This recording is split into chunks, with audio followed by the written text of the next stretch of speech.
In this video, we're going to talk about something very, very important. We're going to talk about justification, righteousness, faith, grace, and the law, the 10 Commandments. So we're going to read it in the way that Paul puts it. Now, before we read this, I'm just going to tell you that righteousness is only from God. Justification is only from God. We have no justification and we have no righteousness. It doesn't belong to us. We are only justified by the grace and life of Jesus Christ and the death that He has died for us on the cross. That is the only way that we can be justified in the sight of God. Knowing this, we know that the law has nothing to do with it, but at the same time, you still have to keep the law because it's connected. Just because you're justified by grace and the righteousness of Jesus Christ alone, you don't have to keep the law. That's something that's not biblical. We're going to look at it. And we're going to go to Romans 3:22. Romans, a great book to tell us about this beautiful justification and the law and faith and grace.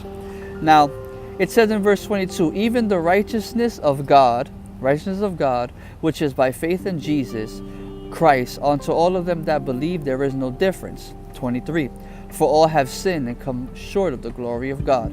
24, being justified freely by His grace through the redemption that is in Jesus Christ. So how are we justified?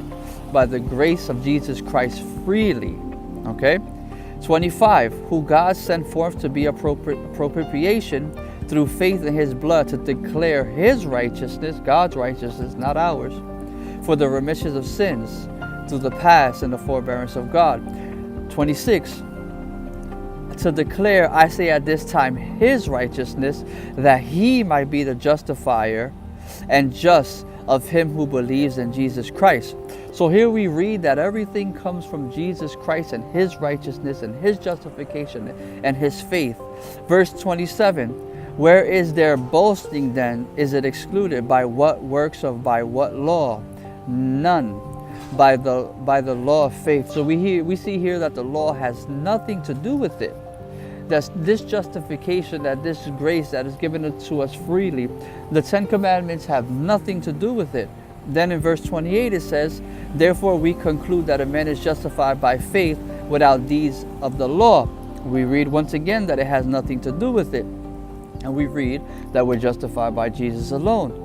But Paul knew that there will come a time where Christians would say, listen, since we're justified by Christ alone and His death and His life and by His grace, we don't have to keep the law. That's why when we look at verse 31, in the same context, in the same chapter, it says, do we make void the law through faith? God forbid. We establish the law. So there we see a connection between all of them. Even though we're not saved or we're justified by the law or anything, he says, do we make void the law? God forbid. So we see here that justification, righteousness, faith, grace, and law, they all go together. They're all one. The law is connected to our justification, but has nothing to do with it because it comes through Jesus Christ alone. How is the law connected to our justification? The law tells us that the law is the knowledge of sin. So it is by looking at the law that you see your sinful condition, and then from there you say, okay, what am I going to do now that I know that I'm sinful? Then you're going to say, I need Jesus. This is how the connection goes. And then after Jesus Christ saves you, He said, if you love me, you keep my commandments. So we see a clear connection there. So I just wanted to give this video so you can see how faith, righteousness, justification, and grace and the law are all connected and they go as one. So when people tell you, no, we don't have to keep the law because of grace and faith and righteousness, you say, hey, Romans 3 says that we don't make void the law through faith. We still have to keep it even though we're justified by Jesus Christ alone. What happens now that you heard this message? You have to prepare. There is no more time. Jesus Christ is soon to return. And when He returns, He's coming to pick up His children. And He's going to destroy everyone else. And I'm telling you this because this is the final warning. Just like Noah preached, get into the ark. This is the preaching of get into the ark once again. Jesus Christ is soon to return.